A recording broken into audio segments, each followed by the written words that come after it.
Este es el quinto episodio de mi serie sobre los dictadores en versión kawaii, moe, anime o como lo quieran llamar.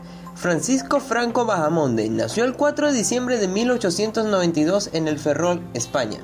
Fue un militar graduado en 1910 en la Academia de Infantería de Toledo. Participó en varias batallas en Marruecos, las cuales lo harían escalar puestos hasta convertirse en general, el más joven de Europa en su época. Franco se sumó a la conspiración preparada por varios militares para sublevarse contra la República en julio de 1936. El fracaso de la conspiración llevó a España a una guerra civil que duraría 3 años, desde 1936 hasta 1939, y que por azares de la vida llevaría a Franco al poder. Franco dirigió la guerra con criterios conservadores. Esto lo ayuda a poder ganarla. Bueno, eso y el hecho de que ayudó a la Alemania nazi y a la Italia fascista de esas épocas. Y claro, terminada la guerra civil, Franco impuso en España en un régimen que estaba inicialmente alineado con Hitler y Mussolini. A pesar de todas estas relaciones, no comprometieron del todo España en la Segunda Guerra Mundial, ya que el país se encontraba muy debilitado por los mismos conflictos presentados dentro de ella. En lo político, Franco instauró desde el principio una dictadura personal de carácter autoritario, y en lo económico optó por una política que hundió a España en el estancamiento y el atraso. Al final, Franco moriría el 20 de noviembre de 1975 y con él moriría todos sus proyectos. En su versión anime es algo confusa. Franco acostado en un sofá sin hacer nada y en la parte superior derecha una persona que creo que es Hitler muy molesto. Hugo Rafael Chávez Frías. De este personaje no tuve que investigar tanto ya que yo viví su gobierno. Nació el 28 de julio de 1954 en Sabaneta, estado Barinas, en los llanos de Venezuela. Fue un político y militar egresado de la Academia Militar de Venezuela. En julio de 1975 se graduó con el grado de subteniente de artillería, especializado en ciencias y artes militares, en la rama de ingeniería, mención terrestre. Se destacó por obtener las más altas calificaciones en los diversos cursos que realizó en el seno de la Fuerza Armada, con algunos conocimientos que fue adquiriendo al pasar de los años, los cuales incluso lo ayudó a fundar un partido que tenía como objetivo reformar el ejército e iniciar una lucha para construir una nueva república. Esto comenzaría con un golpe de estado en febrero de 1992 contra el gobierno de Carlos Andrés Pérez.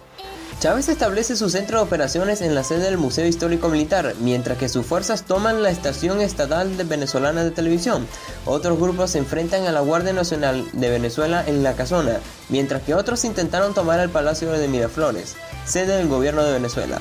Al final de todo, el enfrentamiento no llevó a ningún lado y Chávez decidió rendirse. El recuento de muertos se dio a conocer. De acuerdo a cifras oficiales, el del Ministerio de Defensa, hubo 14 muertos y 53 heridos. No obstante, estimaciones extraoficiales ubican dicho saldo de muertos en 50 y más de 100 heridos. El gobierno de aquel entonces arrestó a Chávez y lo trasladaron a la cárcel de Yare. Chávez, con el tiempo, fue liberado el 27 de marzo de 1994 por el expresidente de Venezuela, Rafael Caldera, el cual tomaría el poder luego del golpe de estado. Ya libre, Hugo Chávez se lanzó como candidato presidencial en las elecciones de 1998, las cuales ganaría con 56,5% de los votos. Chávez asumió el poder el 2 de febrero de 1999 y de aquí en adelante el país cambiaría en todos los aspectos. Cambió en la constitución, hizo cambios en los poderes, en las leyes, entre otras muchas cosas, las cuales llevarían a otro golpe de estado en el 2002, donde el presidente Chávez fue presionado por los militares que lideraban el golpe, quienes le exigieron entregarse o renunciar, o si no, atacarían el palacio presidencial. Luego de protestas y diálogos por ambas partes, al final los partidarios de Chávez tomaron el Palacio de Miraflores, recuperando así el poder. Aunque ese mismo año ocurriría un paro petrolero, pero el gobierno de Chávez sobrevivió. Y no solo eso, sino que ganaría hasta 4 procesos electorales para la presidencia, incluso regionales, y la Asamblea Nacional estaba conformada por la mayoría de su partido PSUV. De hecho, en todo su periodo presidencial solo perdió una elección, que era una reforma constitucional, la cual le daba el poder de ser reelegido las veces que quisiera. La gran parte del respaldo del presidente se dio por los sectores más pobres del país, el cual salió muy beneficiado por las llamadas misiones, las cuales garantizaban educación, empleo y comida a esas familias, pero que a pesar de los años fueron pasando, fue decayendo, al igual que los servicios básicos en el país, las expropiaciones de tierra, amenazas a otros gobiernos, persecución a la oposición, la inseguridad, el sistema económico, entre muchos otros factores manchando el gobierno de Chávez. Ya en las elecciones presidenciales para el 2012, Chávez se encontraba en estado delicado de salud, luego de que se le detectaran células cancerígenas, pero esto no fue impedimento para volver a ser candidato y volver a ganar las elecciones, aunque esta vez fue por un margen más cerrado, pero la salud de Chávez fue decayendo, llegando a no poder ejercer el poder que había ganado. Fue tratado en La Habana, luego trasladado a Venezuela, donde moriría el 5 de marzo del 2013, otorgándole el poder a Nicolás Maduro. Vaya error. En su versión anime vemos a Chávez con los senos operados y en su programa Aló Presidente con una cara muy sonriente. La verdad me sentí raro cuando vi esta ilustración.